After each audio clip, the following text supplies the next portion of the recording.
बच्चों आज हम पढ़ने जा रहे हैं एक्सरसाइज के constructed response question. Start with the question number 1। कहता है differentiate between evaporation and boiling. So imagine करें कि आपके पास एक कंटेनर पड़ा है और बच्चे उसके अंदर वाटर हमने रखा है, तो ये वाटर के मॉलिक्यूल्स हैं। तो अब मॉलिक्यूल जो हैं वो वाटर के हैं, तो ये तब्दील हो जाएंगे वेपर्स के अंदर या गैस के अंदर। इसको हम बोलते हैं इवेपोरेशन या बॉइलिंग। लेकिन फ़र्क क्या है, इवेपोरेशन जो होती है वो ऑल टेम्परेचर पे होती है, यानी आपको इसके लिए कोई ख़ास टेम्परेचर देना नहीं पड़ता। आप देखेंगे 25 डिग्री सेल्सियस पे भी हो रही है, 35 पे भी हो रही है, 45 पे भी हो रही है, तो हर टेम्परेचर पे हो रही है। जबकि जो बॉइलिंग होती है ना वो एक फ़िक्स टेम्परेचर पे होती है, जिसको हम बॉइलिंग पॉइंट कहते हैं। जैसा कि वाटर का बॉइलिंग पॉइंट 100 डिग्री सेल्सियस है। सो वाटर इस टेम्परेचर पर ही बॉइलिंग शुरू करेगा, इससे कम टेम्परेचर पे वो शुरू नहीं कर सकता। ठीक हो गया। अगली बात, evaporation takes place only at the surface. तो इवेपोरेशन सिर्फ सरफेस पे होती है, मतलब ये जो लिक्विड के टॉप के मॉलिक्यूल्स हैं ना, ये वाले सिर्फ यही इवेपोरेट होंगे, नीचे वाले मॉलिक्यूल इवेपोरेट नहीं होंगे, तो सिर्फ सरफेस का इस्तेमाल होता है। जबकि जो बॉइलिंग होती है ना बच्चे, वो होती है through out the liquid. Through out को बोलते हैं मुकम्मल या पूरा, तो पूरे लिक्विड के अंदर, यानी नीचे वाले मॉलिक्यूल, ऊपर वाले मॉलिक्यूल, सब दरमियान वाले मॉलिक्यूल सारे जो हैं वो बॉइलिंग में हिस्सा लेते हैं। अगली बात कि इवेपोरेशन जो है बच्चे वो स्लो प्रोसेस है, क्योंकि इसमें सिर्फ जो सरफेस के मॉलिक्यूल्स हैं ना वो इवेपोरेट हो रहे हैं। जबकि बॉइलिंग जो है वो फास्ट प्रोसेस है, क्योंकि इसमें लिक्विड के ऊपर नीचे वाले सारे मॉलिक्यूल्स बॉइलिंग में हिस्सा ले रहे हैं। नेक्स्ट है evaporation causes cooling effect. Evaporation से ठंडक, कूलिंग पैदा होती है। जैसा कि आपकी बॉडी पे अगर पसीना आता है और वो उड़ जाता है तो आपको ठंड महसूस होती है। जबकि बॉइलिंग जो है वो does not cause cooling effect, उससे कूलिंग नहीं पैदा होती। नेक्स्ट शॉर्ट है 14.2। कहता है describe how boiling is related to external pressure. यानी हमसे पूछा गया कि बॉइलिंग का क्या ताल्लुक है एक्सटर्नल प्रेशर के साथ। जी तो समझते हैं। मिसाल के तौर पे ये एक कंटेनर है, उसके अंदर हमने एक लिक्विड रखा हुआ है। अब अगर मैं इसको बॉइलिंग करता हूँ ना, तो क्या होगा कि ये जो मॉलिक्यूल्स हैं ना बच्चे, ये वेपर्स बन जाएंगे, और ये जो वेपर्स होंगे ये एक प्रेशर लगाएंगे जिसका नाम होगा वेपर प्रेशर। ठीक हो गया। अब जो बाहर एयर होती है ना, हमारे इर्द गिर्द हर जगह हवा है ना, तो वो भी एक प्रेशर लगाती है जिसका नाम क्या है, एक्सटर्नल प्रेशर। ओके, सो दो प्रेशर हो गए, वेपर प्रेशर और एक्सटर्नल प्रेशर। अब जाहिर है आप बॉइलिंग कर रहे हो। मिसाल के तौर पे आपने जब बॉयल करना शुरू किया तो टेम्परेचर था 25 डिग्री सेल्सियस, लेकिन आपको पता है बॉइलिंग होती है 100 डिग्री सेल्सियस के टेम्परेचर पर, तो आपको टेम्परेचर बढ़ाना पड़ेगा बॉइलिंग के लिए। सो इसके लिए आप हीट प्रोवाइड करेंगे। ठीक है, तो जैसे ही बच्चे आप हीट देंगे ना, ये जो वेपर्स हैं इनका जो प्रेशर है, वेपर प्रेशर, ये बढ़ेगा, और एक ऐसा टाइम आएगा कि वेपर प्रेशर एक्सटर्नल प्रेशर के एग्जैक्टली इक्वल हो जाएगा। इस स्टेज पर बॉइलिंग शुरू हो जाती है जब वेपर प्रेशर और बाहर का एक्सटर्नल प्रेशर हो जाएं एक दूसरे के इक्वल। ठीक हो गया। अब एक्सटर्नल प्रेशर को अगर आप बाहर वाले प्रेशर को ज़्यादा कर दें तो क्या होगा कि वेपर प्रेशर को इसके बराबर होने के लिए ज़्यादा टाइम चाहिए, तो फिर बॉइलिंग पॉइंट जो होगा वो ज़्यादा या इंक्रीज़ हो जाएगा। क्योंकि बॉइलिंग तो तभी होनी है ना जब एक्सटर्नल प्रेशर वेपर प्रेशर के इक्वल हो जाए। अब आपने एक्सटर्नल प्रेशर, बाहर वाला प्रेशर कर दिया ज़्यादा, तो आपको वेपर प्रेशर भी ज़्यादा करना पड़ेगा, तो उसके लिए बॉइलिंग भी ज़्यादा करनी पड़ेगी, तो बॉइलिंग पॉइंट भी ज़्यादा या इंक्रीज़ हो जाएगा। लेकिन अगर आप बाहर वाला प्रेशर यानी एक्सटर्नल प्रेशर कम कर दें, तो क्या होगा कि वेपर प्रेशर भी थोड़े या कम पर एक्सटर्नल के बराबर हो जाएगा, बॉइलिंग शुरू हो जाएगी। सो आपको बॉइलिंग भी फिर कम करनी पड़ेगी, लिहाजा बच्चे बॉइलिंग पॉइंट क्या हो जाएगा, डिक्रीज़ हो जाएगा। सो आइए इसको देखते हैं जी।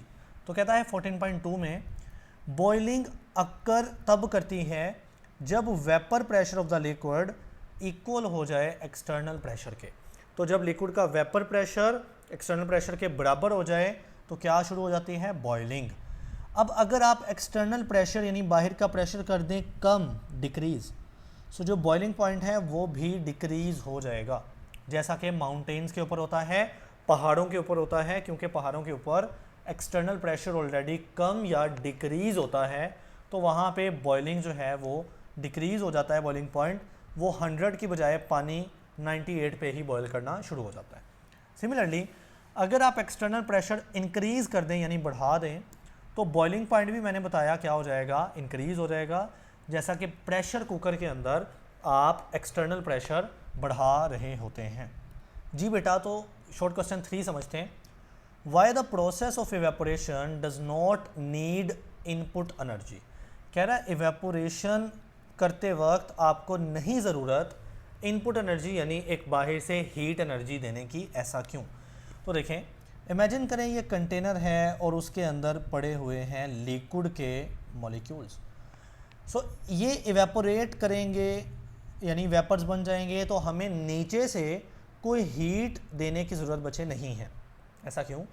क्योंकि ये जो सरफेस के मॉलिक्यूल्स होते हैं ना, जिन्होंने इवेपोरेट करना है, इनकी काइनेटिक एनर्जी पहले से ही ज़्यादा या हाई होती है और इस वजह से वो खुद से ही इवेपोरेट कर जाते हैं।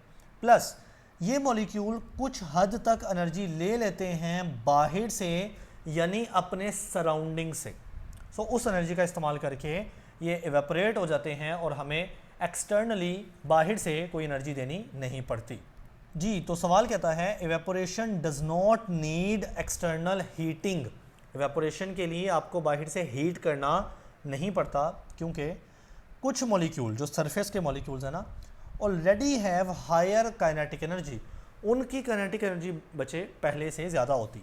ठीक है, सो दीज मॉलिक्यूल, ये जो मॉलिक्यूल्स हैं ना, ये एस्केप कर जाते हैं यानी उड़ जाते हैं from the surface using energy from surrounding, और वो कुछ सराउंडिंग यानी इर्द गिर्द से भी एनर्जी ले लेते हैं।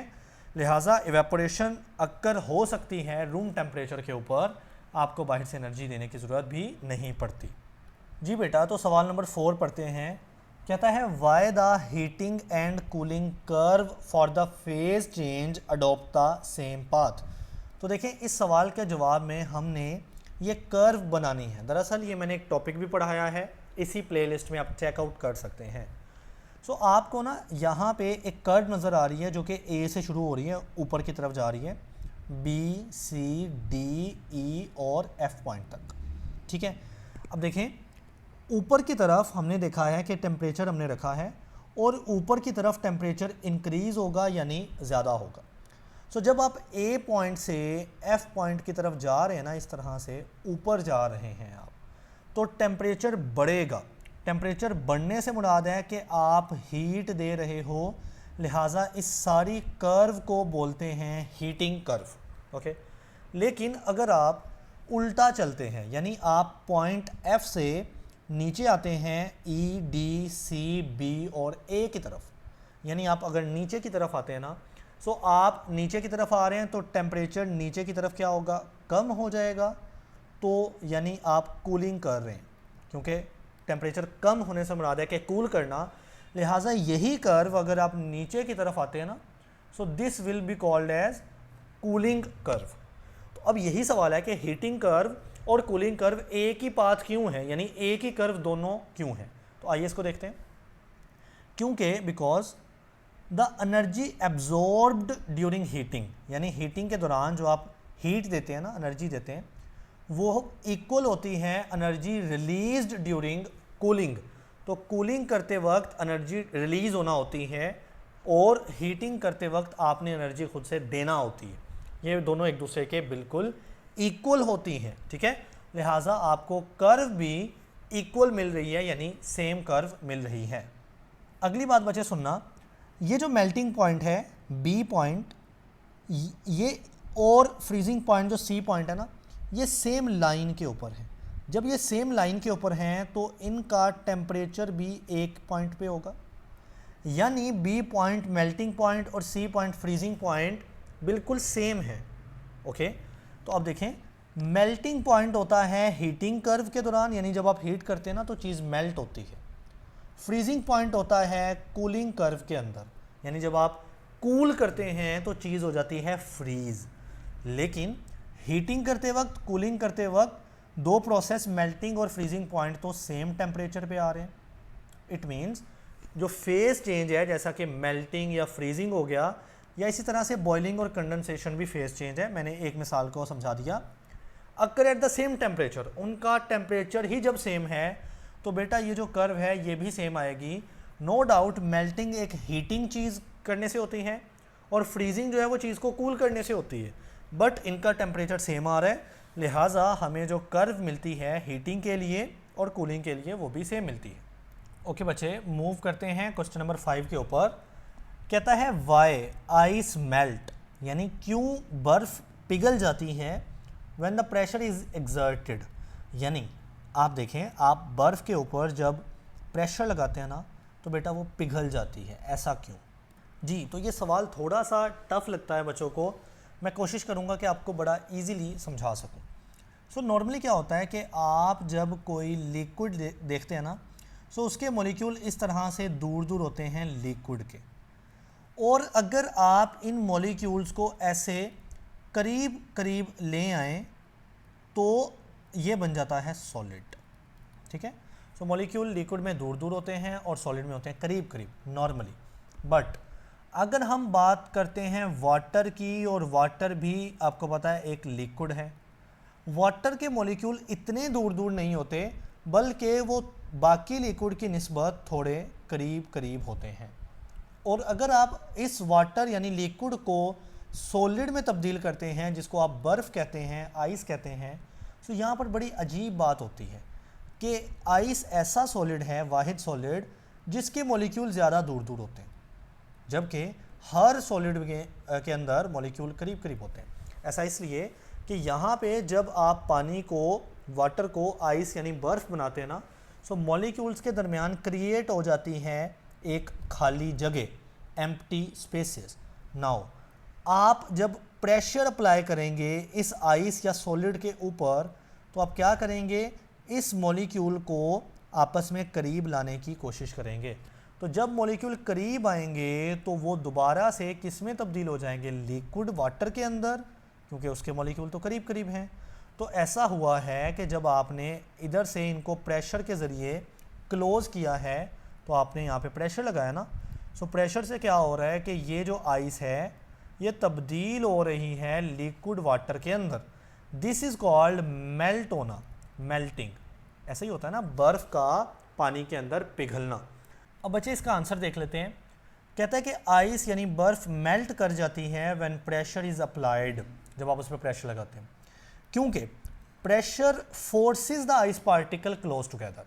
यानी जब आप प्रेशर लगाते हैं ना, प्रेशर फोर्स करता है किस चीज़ को, आइस पार्टिकल्स क्लोज टुगेदर, कि वो आइस पार्टिकल्स को ऐसे करीब करीब ले आता है, making it easier for ice to change into water. क्योंकि करीब करीब ले आया है मॉलिक्यूल्स को, तो ये तो वाटर की पहचान है। ठीक हो गया।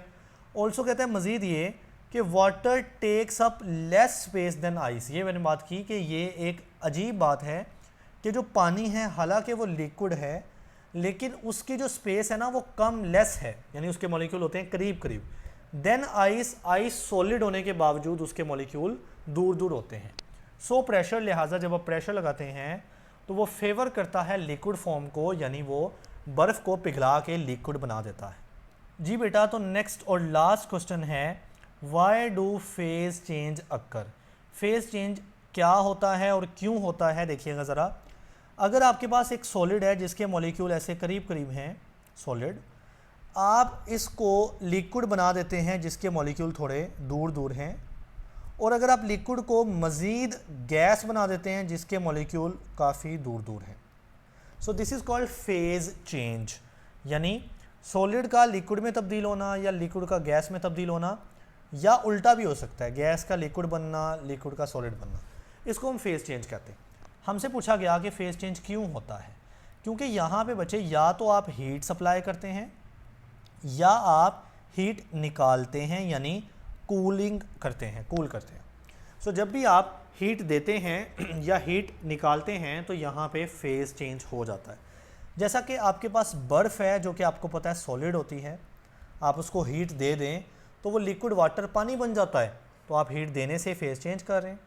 प्लस आपकी जो हीट दी गई है या हीट निकाली गई है ना, उससे डायरेक्टली मॉलिक्यूल्स के दरमियान जो इंटर मॉलिक्यूलर फोर्सेस होती है ना, या उनकी जो काइनेटिक एनर्जी होती है, इस पर फ़र्क पड़ता है और फेज़ हो जाता है चेंज। जी, सो नाउ फोकस कीजिएगा। कहता फेज़ चेंज अकर करता है due to this reason. Number 1, change in temperature. जब आप हीट देते हैं या हीट निकालते हैं तो इट मीन आप टेम्परेचर चेंज कर रहे हैं। एंड प्रेशर का भी सेम ही ताल्लुक है।